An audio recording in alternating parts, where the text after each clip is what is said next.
Fala galera, ligado aqui no canal do VSR, chegando para mais um vídeo. O tema do vídeo agora: Flamengo tricampeão da Libertadores. Vamos falar sobre isso?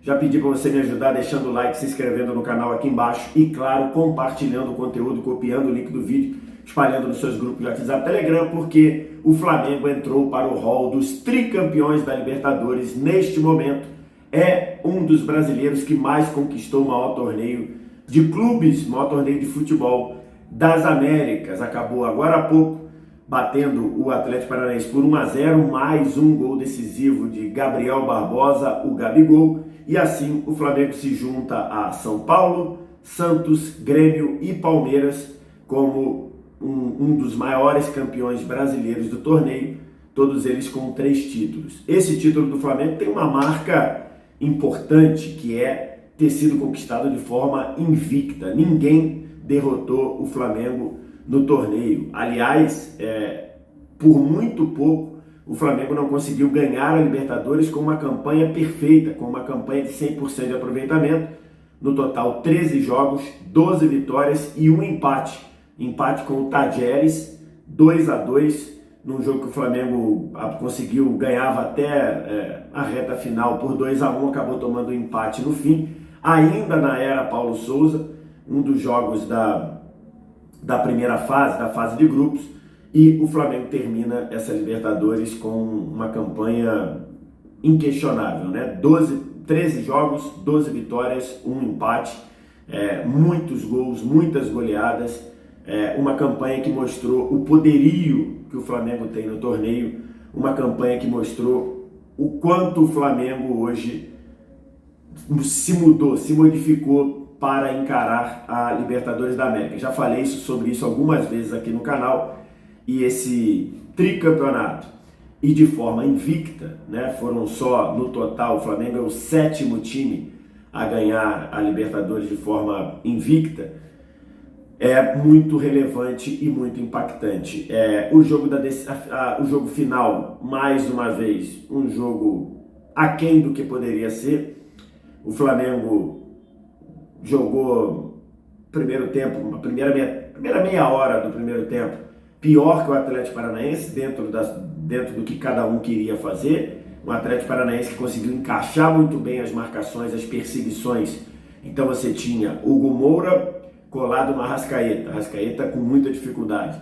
Você tinha o Alex Santana colado no Everton Ribeiro. E você tinha o Fernandinho colado nas progressões do João Gomes, aliado a uma marcação de altura média do Atlético Paranaense, que algumas vezes incomodou, algumas vezes atrapalhou a saída de bola do Flamengo.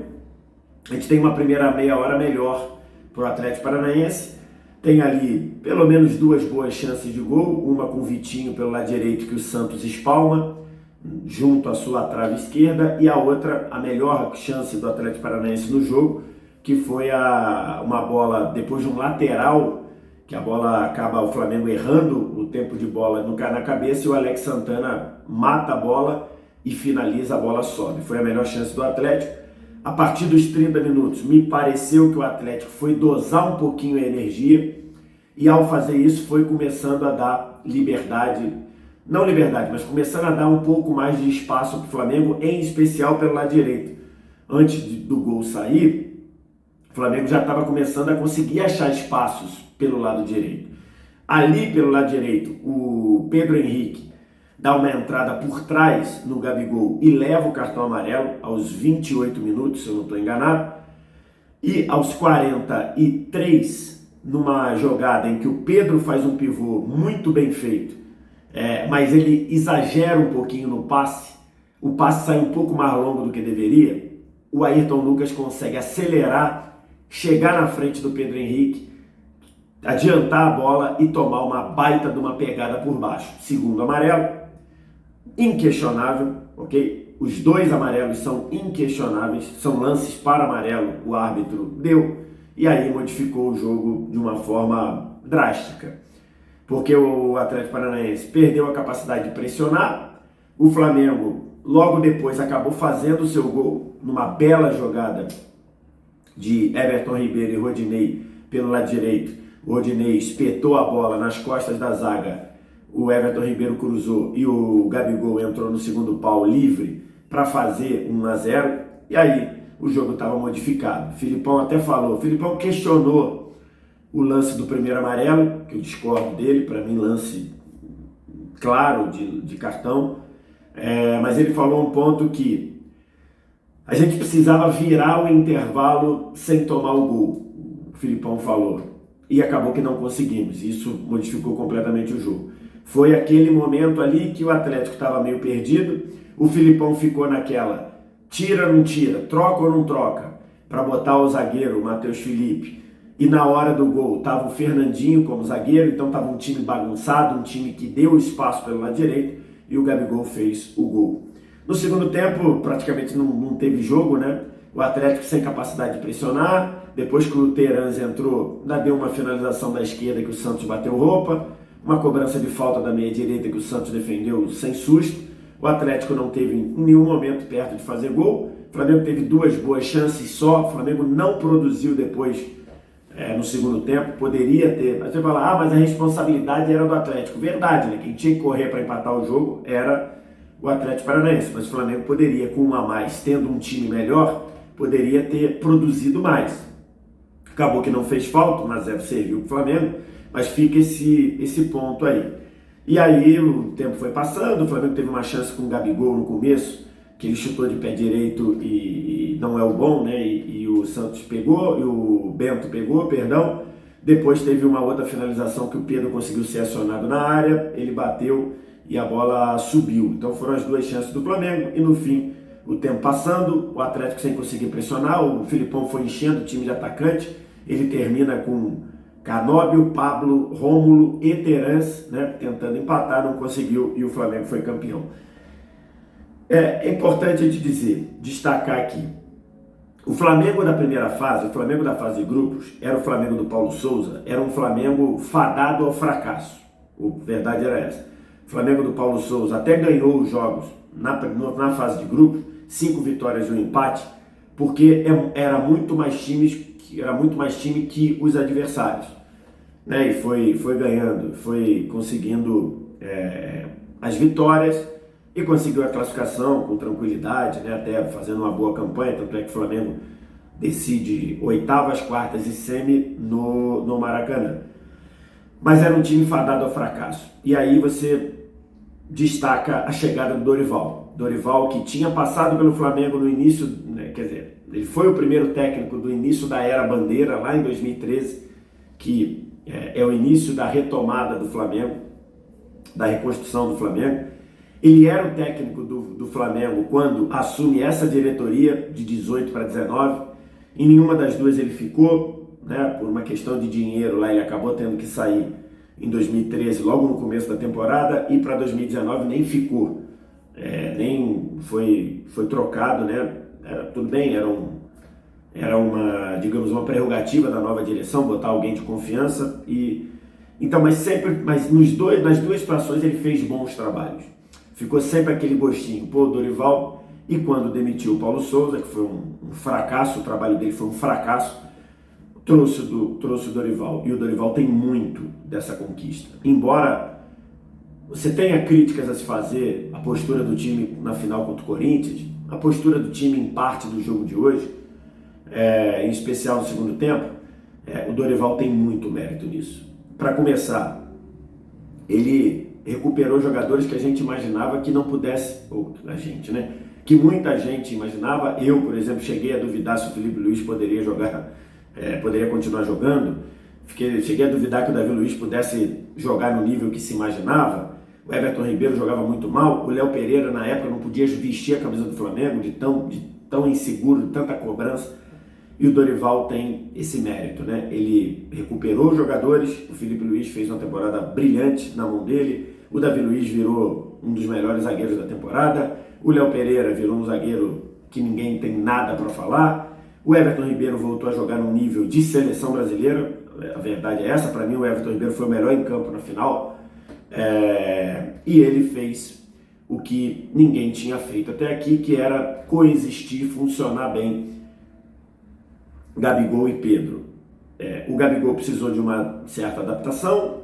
O Gabigol viu seus números diminuírem, mas ele ainda é o artilheiro do time na temporada junto com o Pedro, e o Pedro virou um jogador fora de série, virou um jogador que a gente viu ele concretizar o que a gente imaginava. Tudo isso tem muito dedo do Dorival, né? Tem muita assertividade do Dorival fazendo tudo isso. É um nome dessa conquista. Tem vários outros, né? Acho que o Santos passou segurança, já falei do Davi Luiz, importante. O Rodinei, ele recuperou também, ele usou o que o Rodinei tinha de melhor, que é a explosão na intermediária adversária, fruto do Dorival. Então, o Rodinei, muito bem. Você tem, claro, os dois volantes, o crescimento do João Gomes, a recuperação do Thiago Maia, que desde que tinha operado o joelho, não parecia que estava num ritmo legal. Você tem a subida de produção do Arrascaeta, que confirmou que é o melhor jogador, na minha opinião, na América do Sul, e você tem Pedro no nível que está e Gabigol. Então tudo isso fez o Flamengo transformar uma temporada fadada ao fracasso em uma temporada de 2 títulos grandes, título da Copa do Brasil e o maior título do continente, e de forma invicta. É impressionante a gente ver. O Dorival foi anunciado no início de junho, né, no início do mês 6. Se você ali falasse, o Flamengo vai terminar a temporada com 2 títulos. O Flamengo vai terminar a temporada com o título da Copa do Brasil e vai terminar a temporada com uma Libertadores invicta. Acho que seria chamado de maluco. Acho que seria chamado de... esse cara é um lunático. E aconteceu. Fruto do grande time que o Flamengo tem, banco de reservas. Hoje, por exemplo, o Ayrton Lucas entrou na lateral no lugar do Felipe Luiz machucado. Aliás, que sina do Felipe Luiz em finais de Libertadores, hein? 2019 deve ter feito a pior atuação dele em uma final. Se bobear, é uma das piores atuações dele na carreira. Inclusive, erra no começo da jogada do gol do River. Então não foi uma partida boa. 2021, ele estava muito mal no jogo, o gol sai no lado dele e ele não estava bem fisicamente, se machuca e sai. E hoje, com 15 minutos, ele acabou dividindo uma bola com o Vitor Roque, levou a pior no joelho, acabou saindo, veio o Ayrton Lucas, que jogou muito. Acho que depois do Everton Ribeiro, o Ayrton Lucas provavelmente foi o melhor jogador em campo, junto com, talvez ele, junto com o Léo Pereira, você pode considerar. Então, um banco muito importante. O Flamengo tira Vidal do banco, tira Cebolinha do banco. O Flamengo tem Fabrício Bruno e Pablo como reserva de zagueiro. Então tem tudo isso. Tem a qualidade dos jogadores, tem o trabalho do Dorival. Incrível como o Flamengo transformou um ano que em junho estava jogado na lata do lixo para um ano de 2 títulos grandes, inclusive uma Libertadores invicta. É isso. O futebol hoje precisa de dinheiro, é verdade. O Flamengo vai bater aí, sei lá, 1 bilhão e 200 milhões de reais de receita. O Flamengo só na Libertadores ganhou quase 120 milhões de reais em premiação. O Flamengo, mas não é só dinheiro. O Flamengo também soube ser competente para montar um elenco muito bom, para manter jogadores importantes juntos. O Flamengo vai com esse núcleo aí, que mudou bastante, né? Mas se você pegar Felipe Luiz, Arrascaeta, Gabigol e Everton Ribeiro, tem ali são 4 jogadores importantíssimos que estão jogando juntos. Se você imaginar que Thiago Maia e Pedro já estavam em 2020 no título brasileiro, só aí você já tem, e o Léo Pereira também, só aí você já tem 7. E o Rodinei, né? Só aí você já tem 8. 8 times. O Rodinei saiu e voltou em 2020, mas você tem 8 jogadores que jogam juntos aí há pelo menos 4 temporadas. Isso faz muita diferença. Mas para isso acontecer, você precisa manter, você precisa pagar, você precisa desembolsar grana para manter. E isso é um fruto aí de um trabalho bem feito, que teve a assertividade, um pouquinho de sorte também, de corrigir a rota, porque o trabalho com o Paulo Souza era um trabalho fadado ao fracasso, e termina com o Flamengo ganhando os 2 títulos. De 2019 para cá, 2018 para cá, nas últimas 5 temporadas, o O Flamengo tem 2 Libertadores, 2 Brasileiros, 1 Copa do Brasil, 3 estaduais, 2 Supercopas e 1 Recopa. É muito título. É um manancial de título ali, é uma sequência de trabalho que mostra aí que esse grupo é um grupo que marcou época na história do Flamengo. Teve a era Zico e agora tem a era Gabigol. E eu vou falar especificamente do Gabigol num vídeo, provavelmente amanhã. Tem muita coisa pra gente falar do Gabigol. Eu quero gravar um vídeo só do Gabigol. E agora é dar os parabéns ao Flamengo, tricampeão da Libertadores. O Flamengo que conseguiu transformar uma temporada fadada ao fracasso numa temporada muito vitoriosa. Quero te ouvir o que você tem a dizer, diz aqui embaixo nos comentários. O resto do você já sabe, like, se inscrever no canal, copiar o link do vídeo, espalhar nos seus grupos, WhatsApp, Telegram. Sabe como é que é, né?